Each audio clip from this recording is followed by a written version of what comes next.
वाशिम जिल्ह्यात उष्णतेमुळे नागरिक आता हैराण, तर जिल्ह्यामध्ये 44 अंश सेल्सिअस इतक्या तापमानाची झाली नोंद। दुसरीकडे डिझेल तुटवड्यामुळे शेतकरी आणि वाहनधारकांचे हाल। पंपावरती सलग दुसऱ्या दिवशीही डिझेलसाठी मोठ्या रांगा। इंधन टंचाईमुळे नागरिकांमधून तीव्र प्रमाणात संतापही व्यक्त।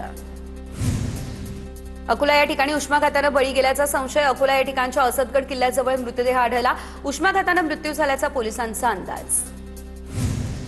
गडचिरोली जिल्ह्यामध्ये 43.4 इतक्या तापमानाची नोंद। गडचिरोलीला लागत असलेल्या विदर्भातील अनेक जिल्ह्यात ऑरेंज अलर्ट, तर गडचिरोलीच्या शेजारील तेलंगणा राज्याला उष्णतेचा रेड अलर्ट।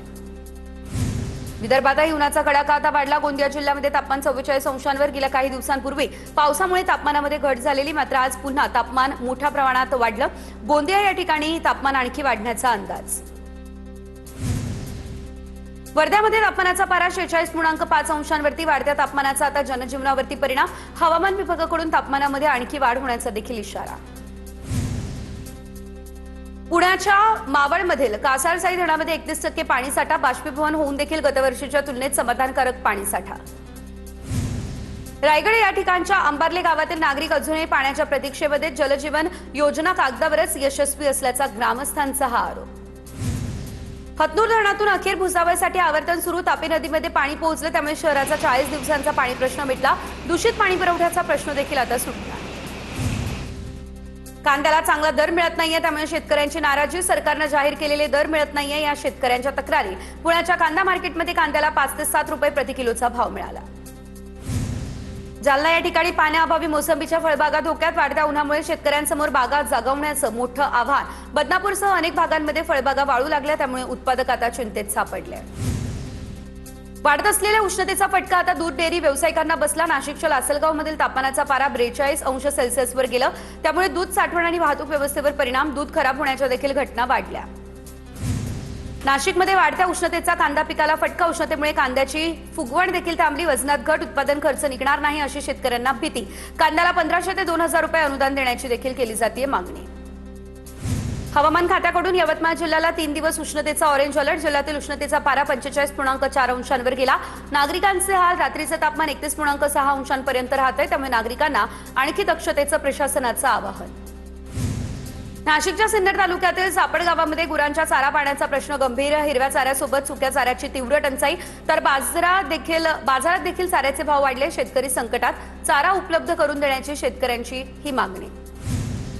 खरीप हंगामासाठी आवश्यकतेपेक्षा जास्त 51% अतिरिक्त खतसाठा उपलब्ध, तर त्यामुळे आता शेतकऱ्यांना खतांचा तुटवडा भासणार नाही। जगभरातील ऊर्जा संकटाच्या पार्श्वभूमीवर केंद्र सरकारने ही महत्त्वाची माहिती दिली। जळगावमध्ये मार्चमध्ये अवकाळी पावसामुळे झालेल्या नुकसानीसाठी शासनाकडून मदत जाहीर। 31,60,60,000 रुपयांची मदत मंजूर। 37,991 शेतकऱ्यांना थेट लाभ मिळणार। जालना या ठिकाणी मंत्री संजय शिरसाट यांच्या विरोधात शेतकरी आक्रमक। खरीप हंगाम बैठकीमध्ये शिरसाट यांनी खासदार कल्याण काळे यांचा आवाज दाबल्याचा आरोप। खरीप हंगामाच्या बैठकीमध्ये शिरसाट आणि काळेंमध्ये शाब्दिक चकमक। शिरसाटांची मंत्रिमंडळातून हकालपट्टी करण्याची देखील केली जाते मागणी।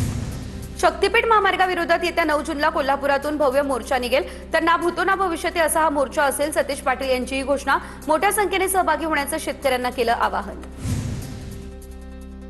शक्तीपीठ महामार्ग रद्द करण्याच्या मागणीसाठी शेतकऱ्यांचा हिंगोलीमधील वसमतच्या उपविभागीय कार्यालयावर मोर्चा। शक्तीपीठ महामार्ग विरोधी संघर्ष समितीकडून आंदोलन। छत्रपती संभाजीनगरमध्ये गंगापूर तहसील कार्यालयात शेतकरी आक्रमक। तहसील कार्यालयात पेट्रोल ओतून आंदोलनाचा प्रयत्न। मंजापूर शिवारातील शेतीकडे जाणारा रस्ता मोकळा करून देण्याची केली जाते मागणी।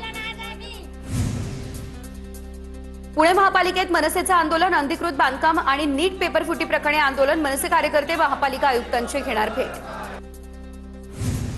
नवी मुंबई विमानतळावर मनसेची धडक। इंडिगो विमानात मराठी उद्घोषणाची मनसेची मागणी। पुण्याच्या सावित्रीबाई फुले विद्यापीठात विद्यार्थ्यांचे आंदोलन। कुलगुरूंच्या कार्यालयासमोर विद्यार्थ्यांनी मांडला ठिय्या। उद्यापासून सुरू होणाऱ्या इंजिनिअरिंगच्या परीक्षेला मुदतवाढ द्या अशी देखील केली मागणी। नागपूर विद्यापीठामध्ये शिक्षकेतर कर्मचाऱ्यांच्या आंदोलनाचा आजचा 5वा दिवस। मागण्या मान्य करा, नाहीतर विद्यापीठ ठप्प करू असा कर्मचाऱ्यांचा इशारा। पालघर अपघातग्रस्तांची आता रवींद्र चव्हाण यांनी भेट घेतली। डहाणूजवळ धानिवरी या ठिकाणी अपघात झाला। भीषण अपघातामध्ये तब्बल 13 जणांचा मृत्यू झाला। रवींद्र चव्हाण यांनी रुग्णालयामध्ये जात जखमींची भेट घेतली। पुण्यातील मॉडर्न संस्थेच्या शिक्षकांचं पत्र समोर. मनीषा मांढरेच्या अटकेनंतर आता मॉडर्न संस्थेच्या शिक्षकांनी आपली भूमिका मांडली. संपूर्ण संस्थेवरच बंदीची मागणी करणं अयोग्य आहे अशी पत्रातून मागणी केली. नीट पेपरफुटी प्रकरणात मॉडर्न संस्थेच्या मनीषा मांढरेला अटक. सीबीआयकडून मोठेगावकरच्या मुलाची चौकशी संपली. दिवसभर चौकशी केली, त्यानंतर मुलाला सोडून देण्यात आलं. मुलासाठी मोठेगावकरनं नीटचा पेपर फोडल्याची देखील चर्चा. लातूरच्या काँग्रेस भवनाकडे निघालेल्या भाजप कार्यकर्त्यांना पोलिसांनी अडवलं. मोठेगावकर हा काँग्रेसचा कार्यकर्ता. भाजप कार्यकर्त्यांचा दावा. भाजप कार्यकर्त्यांकडून मोठेगावकरच्या निषेधार्थ जोरदार घोषणाबाजी. गोंदियामधील सालेकसा आमगाव तालुक्यानंतर आता गोरेगाव या तालुक्यात ओबीसी बांधवांचा जनगणनेवर बहिष्कार. जनगणनेमध्ये ओबीसींसाठी स्वतंत्र रकाना नाही, त्यामुळे बहिष्कार टाकण्याचा घेतला निर्णय. महाराष्ट्रामध्ये सर्वप्रथम जनगणना पूर्ण करण्याचा मान धाराशिवच्या उमरग्यातील मनोज गुरव यांना, तर कसगी गावातील 165 घरांची गणना अवघ्या 8 तासांमध्ये पूर्ण. प्रशासनाकडून विशेष सत्कार करत कामगिरीचं करण्यात आलं कौतुक. कराडच्या कृष्णा सहकारी साखर कारखान्याच्या पंचवार्षिक निवडणुकीला सुरुवात झाली. पहिल्याच दिवशी दयानंद पाटील यांच्याकडून उमेदवारी अर्ज दाखल. भाजप आमदार अतुल भोसलेंच्या जयवंतराव भोसले सहकार पॅनलकडून उमेदवारी दाखल. सिंधुदुर्ग जिल्ह्यातील निवती समुद्रात आयएनएस गुलदार ही युद्धनौका पाण्याच्या तळाशी विसवली. पर्यटकांना आयएनएस गुलदार अंडर वॉटर पाहता येणार. पर्यटकांना समुद्राखालील विश्व आता अनुभवता येणार. गेटवे परिसरातल्या डिझेल बोटी आता इलेक्ट्रिक होणार. पंतप्रधानांच्या आवाहनास फडणवीस सरकारचा प्रतिसाद. नितेश राणेंनी घोषणा केली. इलेक्ट्रिक बोटींसाठी आता मुंबई बँक विशेष पॉलिसीही तयार करेल. बुलडाण्याच्या पूर्णा नदीपात्रात अवैध विटभट्ट्याचा सुळसुळाट. प्रशासनाच्या दुर्लक्षामुळे नागरिकांचं आरोग्य आता धोक्यात. गडचिरोलीमध्ये बनावट नोटा चलनात आणणारं रॅकेट समोर. बनावट नोटा तयार करणाऱ्या 2 भावंडांना नागपूरमधून अटक. 100 रुपयांच्या बनावट नोटा चलनात आणण्याचा हा प्रयत्न. बँक ऑफ महाराष्ट्राच्या एटीएममध्ये नोटा जमा करण्याचा केलेला प्रयत्न. सोलापूरच्या करमाळ्यात जुगार अड्ड्यावरती पोलिसांनी छापा टाकला. पोलिसांकडून 7 जुगाऱ्यांना अटक. 10 लाखांहून अधिकचा मुद्देमाल देखील करण्यात आला जप्त. वाशिममध्ये चोरीच्या वाहनांवर पोलिसांची कारवाई. 8 दुचाकी आणि 1 रिक्षा जप्त. कारवाईमध्ये 3.5 लाखांचा मुद्देमाल हस्तगत. पोलीस शिपाई भरतीची रद्द झालेली लेखी परीक्षा ही 24 मे रोजी होणार. प्रश्नपत्रिकेतील 100 पैकी 85 प्रश्न सराव संचातून घेतले आणि त्यामुळे ही परीक्षा रद्द.